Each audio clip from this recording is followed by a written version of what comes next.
Ryan McEvoy, an extremely good result for Bray, and the game plan worked exactly. You got that early goal and you managed to hold on to it for dear life. Yeah, that's it. You know, like I said, we had a game plan. We knew they were going to come at us after Monday night. They were going to be a different team altogether. So we set up a little bit to try and stop that. And they did put us under a bit of pressure, but I thought we dealt with it very well. I think they were subject to a lot of long chances, and I think Pete didn't have an awful lot to do, one or two. So yeah, it worked. We got the goal, and we're in the next round. That's all that matters. A bittersweet return to Dalymount for yourself as well. Yeah, it always is. Like, you know, I love the place. I never hit that fact. Like, but I had to move on to start playing again, and I'm back playing every week, and I'm loving it. Like, and at the minute it's going really well for us. We're creeping up the table there. I think we're only at 10 points or something off Bohs now. I mean, after the last couple of weeks, and would have told you that we'd be in that position, you'd have laughed at us, you know. So quarter-finals of the cup, and we're up to 6th, and we're nearly safe now. It's one of those things that, like, despite what's happening off the pitch at the club and stuff, you're still actually, like, there's no way you're getting relegated, and and you're actually not that far from Bohs. Yeah, that's it. You know, like, it took us a while to get our heads right and start putting all that stuff behind it, and we had to just sit down amongst ourselves and realise we're just players. We're here to do the stuff out when we step over the line, you know. All the other stuff is out of our hands. So once that was all put to bed, we just decided we're going to dig in on the pitch, and we're starting to see the rewards of it now. And I mean, like, this squad, they showed tonight that they have something about them, like, for literally like 86 minutes to just be behind the ball entirely against a really strong attack. Like, we're fit. I think we're all physically very fit at the minute. You know, it's going great for us, and we're seeing out games really strong. Like I said, on Monday night there, I think we fully deserved the win, and I think Bohs got a bit of a shock, and then that's why tonight we knew they were going to come at us. It's like a cup game. It's all in 90 minutes goes out the window, you know. So you got to just set up and put your game plan in, and if it works, it works, and tonight you did for us. Finally, a properly controversial goal to win it as well. Yeah, well, I had no idea if it's in. I'm brutally honest, I've no idea. I seen him drop it, and I'd seen it pop a little bit, but I mean, the line out seemed fairly certain. I think the flag went up straight away, so that was good enough for me, you know what I mean. That goal gets us through, and it happens like that sometimes. You're very harsh, like, you can be done on bad decisions a lot of the time. We were done early doors on some terrible decisions, so it swings around about, you know. But look, we're through, and I'm delighted. Alright, thank you. First off, congratulations, you're into the next round, and it's like an amazing defensive performance from Bray. Yeah, it is. It's a testament to the defence. The last, say, 2 months, even 3 months, they've been unbelievable. This is probably the worst game we've played in the last, say, 2 months, and they dug in, they won all the headers, and they limited the chances that they got, and if it wasn't for them, obviously we wouldn't be through to the next round. You mentioned that it's one of those, not one of the stronger, it's one of your worst games, but like, you look at it, it's funny, like, all the stuff going on off the pitch and stuff, but Bray are still actually 7th in the league, and there's not a hope they're even going to be in the playoff. Yeah, I think we're actually 6th in the league, are we? Yeah, I think we're 6th in the league, and to be honest, the stuff that's gone off the field, there's a lot happened off the field, but to be fair, that's gone. That's moved on weeks and weeks ago. That's all cleared up. We're just concentrating on football, and you can see it. The results are being good. We've got beaten twice with 2 top teams, to which we probably should have got points out of. And I think us as a squad now are coming together. We're getting stronger and stronger every week, and it's a good sign when we're not playing well that we're still winning. Controversial goal as well tonight. Yeah, come here. It can happen to us, you know. You make your own luck. And to be fair, the line-up said it was in, so if it's in, it's in. And I mean, like, of course, when it comes to the quarter-final stage of the FAI Cup, there's not going to be any particularly weak teams, but you must be hoping that you get that Leicester game. But to be fair, we don't mind who we get. Like, we've put it up against Dundalk, they beat us 1-0, Pats beat us 1-0, like, so I wouldn't be worried what team we get. Yeah, we're delighted we're through, but now after tonight we'll start concentrating on the Longford game next week, because as I say, we want to try to catch these in the league and move up a little bit. It adds even a little small bit extra spice to your season now as well, because you have to try to catch Bohs, and of course you've got a big quarter final to come up. Yeah, definitely. It just gives us a week where we can switch off from the league and concentrate on the cup. Yeah. Do you know? If we weren't in the cup, then we're going to have a week off. And that could break our rhythm, so it's good now that we're not going to have any break in our season. We can concentrate on the league now, try and move up in the league, and then we'll concentrate on the quarter-finals when it comes around. Thank you very much. Hugh, first off, congratulations, you're into the next round, and a great defensive performance. Yeah, Dalymount's a very tough place to come to. The crowd get on your back for every decision in the game, and they showed that a lot of character in that dressing room, especially what we've been through this season, and the lads aren't going to lie down. So coming away with a 1-0 win, especially a clean sheet, is a very, very tough place to come to. So we're delighted. Who knows with the next round who we might get, and could be one game away from a semi-final. So. I know that like there's no weak teams in the quarterfinals of the FAI Cup, but you must be hoping for one of the non-league teams. Yeah, fingers crossed the draw's going to us. Not Dundalk. Yeah.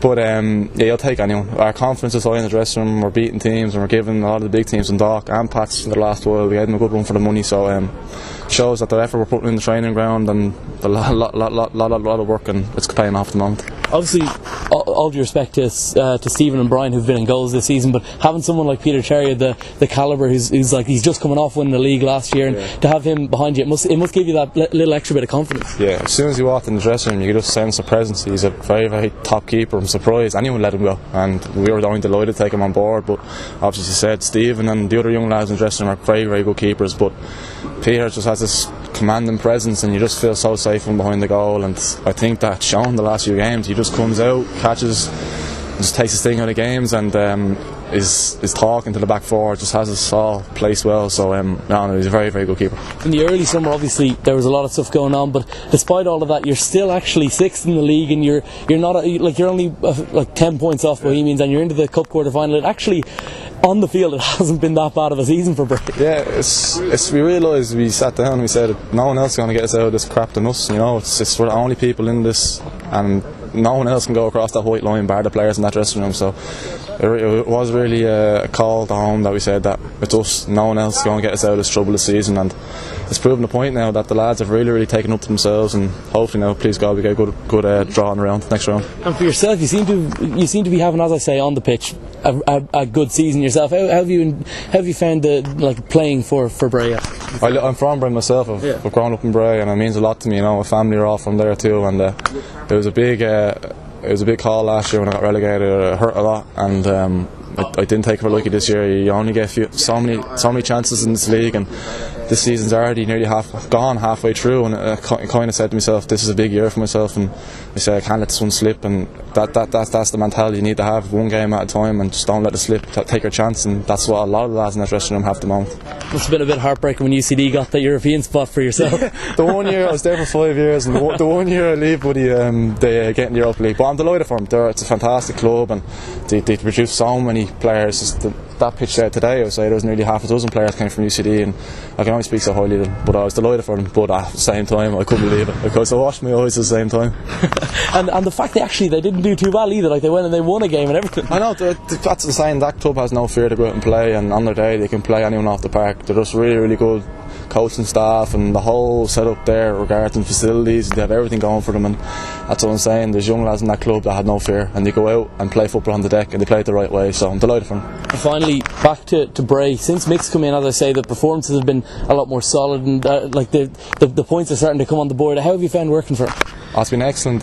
He's a right man manager. He's been around the league a long time, and I've only highly things to say of him, and since I came to the club, he's always been talking to me, pulling me aside, telling me what to do, and just little things here and there, and obviously all the players' reaction, they've reacted well to him. It's a positive start now, so hopefully we can finish off the season good. And especially after, it must have been cool to for him to come in, and especially with that season he had with Drogheda a couple of years ago, to be working with someone with that sort of an experience who's done that sort of thing with a similar enough situation. Exactly, yeah.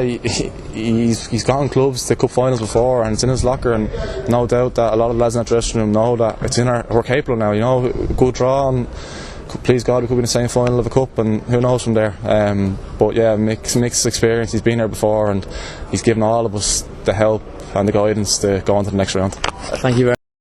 Of course, it's a very disappointing result, and especially with the controversial nature of the goal and the fact that he pressed him for the whole 90. We're all over him for the whole game, and then 40 minutes, I think it was, gives a decision like that. It's a shocking decision, kills the whole game for us. Then you can see they sat back then after that goal. It was a shocking decision. No. For yourself personally, of course, Jake is cup tied, so you had to go up top on your own for a lot of the game, and it must have been tough, especially when they defend like Bray did. Yeah, it was really tough. But the lads, the other midfielder, Keith, he got on behind me as well. So we were. It was a weird game, to be honest. After that goal, it was just a weird game. It just kind of killed the whole mood. That goal did. I know the other days, you could see by the Galway game, we played great, got 3 goals, we got in behind, but today, the line just killed the fuss. weird atmosphere all around, because like especially even like Bray wouldn't usually command the response they were getting from the fans that they got today. Yeah, again, I'm going back to that line now. It was that goal that's why the response they got, and obviously they beat us last Friday, so we were here thinking, alright, we have to get revenge and move on to the next stage of the cup, but it wasn't meant to be, I guess. Referee at the line had another plan, I guess. And for yourself personally, since you've come in, it took you a while to get that first goal, but since you've scored it, and even before that, you've settled in quite nicely here, Bohs, haven't you? Yeah. I know Keith well. He has a bit of faith in me. I clicked as soon as I got into the dressing room. The first game against Donagh, I started, and the lads were great. I clicked well with the lads. Obviously, I played with Jason Bourne before, and then Jake came in. And Jake came in as well, so I kind of fit in. And were you a bit hesitant about coming to Bohs, because like you were last playing Sunday League and then at Bray, and it's a huge step up from that. I had a bit of experience at Bray, I played with Bray for 3 years, and Keith knows what I'm like, so I just played here. Obviously, I'm giving 100% at Bohs. It's a great club, one of the biggest in Ireland. It's an honour to actually play for this team, And finally, with this game, it's a huge blow for your season. But now the goal must be to try to catch that fourth spot. Yeah, this is a huge blow. Like I had my eyes set on this cup, playing in Aviva, getting automatic Europe. Now it's kind of a huge climb now to get fourth, where I think we're 6 points behind. Yeah, we beat Dundalk already this year. There's no reason why we can't beat them at home.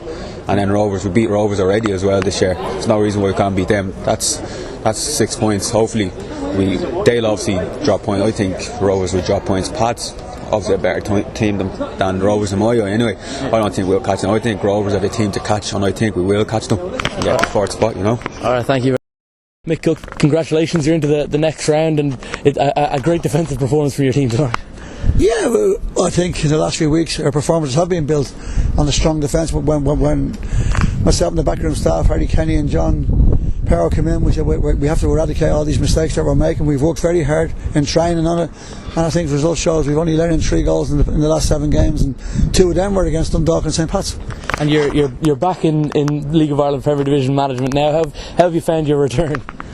Well, it's hard being out of it, believe me, and I was out of it for 12 months. And I never stopped going to games, so I'm still well versed on what other teams do, and but to get back into it is great. And obviously Harry Kenny and John Power, we have a great working relationship. Stephen, the kit man, Phil O'Neill, the board. Like, it's been a very, very enjoyable comeback for me. We're here 12 weeks, and there's nothing but good to say about Bray Football Club. You've brought a team to 3 cup finals, and luckily Shamrock Rovers are out already, so it looks like if you do make the cup final this year, that'll be something. Yeah, it would be. It'd be a dream come true to come to a club mid-table and get them up into comfortable, out of relegation trouble, and get to another cup final. Alan McNally and Castle was with us then, and to lose 3 cup finals in 1 year wasn't nice, but it was lovely being there, and I'd love a return visit to Aviva. If Bray were to win the FAI Cup, this would be the one. I mean, Shamrock Rovers are gone, St Pat's have just gone tonight. There could potentially be 2 non-league teams in the quarter-finals. It looks like it could be Bray's year. Well, on the back of saying that, don't forget St Francis got to the cup final when they were a non-league team, so certainly irrespective of who I get in the draw, whether it be Bray Cork, win the cup that year? Yes, and irrespective of who we get in the cup in the next round of the cup, whether it be Killester or whether it be Dundalk or whether it be Cork, every one of the teams that's left in the cup, I would give them the same respect. And in the league as well, you're not. It's not an insurmountable thing to think that Catherine Bohemians could be the goal in 5th, and it looks like relegation's probably not on the cards now, and it could end up being a very good season for Bray Wanderers come the end of the year. Yeah, it could, but mathematically we're still in there with a group of clubs that can't be relegated, and my aim obviously is for survival, for Bray Wanderers Football Club to remain in the Premiership. If we get to the cup final, that would be a bonus, but my first job is to keep the club in the Premiership. And controversial goal tonight as well. Well, from where I sit as well, that I'm in the far dugout. It was an innocuous looking cross. The linesman, I thought, was very quick to wave his flag. Obviously he was in a good position, obviously the ball was over the line in his eyes, and it's his eyes that count. He probably had as good a view as us anyway. Thank you, Mick.